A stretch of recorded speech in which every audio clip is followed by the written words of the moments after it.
Aam Aadmi party నాయకుడు కేజ్రీవాల్ వీళ్ళందరూ కూడా దేశాన్ని విడగొట్టేటటువంటి మాటలు మాట్లాడారు. టుకుడే టుకుడే గ్యాంగ్ మనం చూసినాం.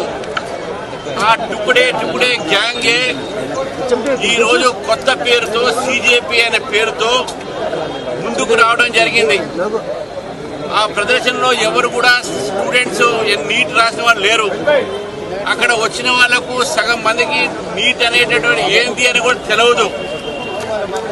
మొత్తం anti social anti national elements ని అల్ట్రా లెఫ్ట్ సంబంధించిన భావాలతో ఉన్న వాళ్ళని జమ చేసి ఈరోజు దేశంలో మరొక్కసారి విభజన రాజకీయాలు తీసుకొని వచ్చే ప్రయత్నం చేస్తుంది కాంగ్రెస్ పార్టీ.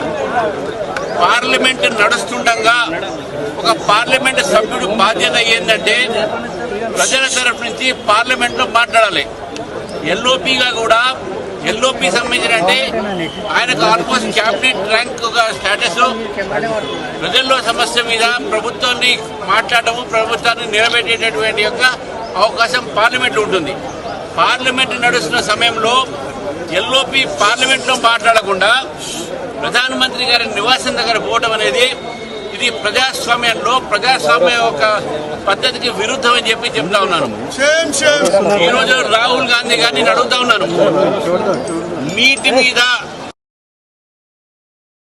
లీకేజ్ మీద ప్రభుత్వము చర్చకు సిద్ధం ఉంటే మీరెందుకు చర్చకు రావట్లేదు?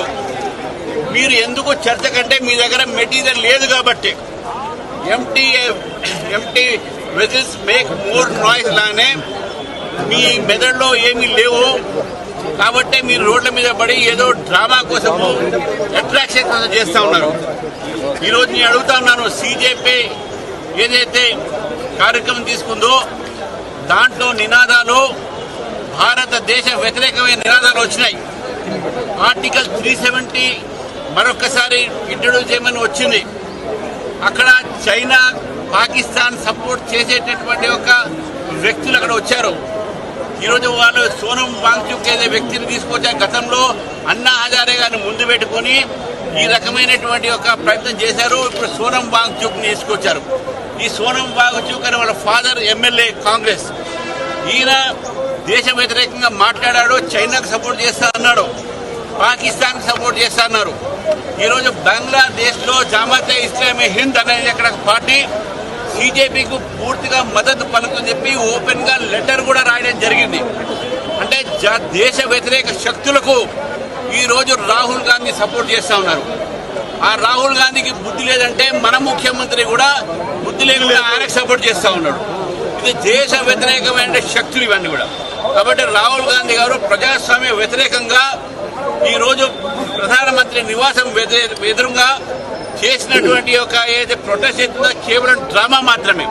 ప్రధానమంత్రి నివాసం వ్యతిరేకంగా చేసి అంటే బంగ్లాదేశ్ లో ఏ విధంగా అయితే అక్కడ ఉన్నటువంటి ఒక షేక్ హసీనా ఇంటి ముందు ఆ రోజు ధారణా చేసి ఏదైతే యూత్ పేరు మీద జంజీ పేరు మీద ఆమె ఇంట్లో దూరి అక్కడ ధ్వంసం చేశారు. ఇదే ఒక పని నేపాల్లో చేశారు. దీని వెనక అంతా కూడా విదేశీ శక్తులు ఉన్నాయి. నేపాల్లో జంజీని ఎట్లయితే రెచ్చగొట్టారో, బంగ్లాదేశ్ లో రెచ్చగొట్టారు, ఎట్లయితే ఈరోజు భారతదేశంలో కూడా వీళ్ళు రెచ్చగొట్టే ప్రయత్నం చేస్తున్నారు. కానీ నాకు పూర్తి నమ్మకం ఉంది, భారతదేశంలో ఉన్న యువకులు విద్యార్థులు దేశభక్తులు దేశం కోసం ప్రాణాలు ఇస్తారు. కానీ ఇటువంటి ఒక విదేశీ తొత్తులకు వీళ్ళు లొంగరు, వీళ్ళు వాళ్ళు చెప్తే వినరు.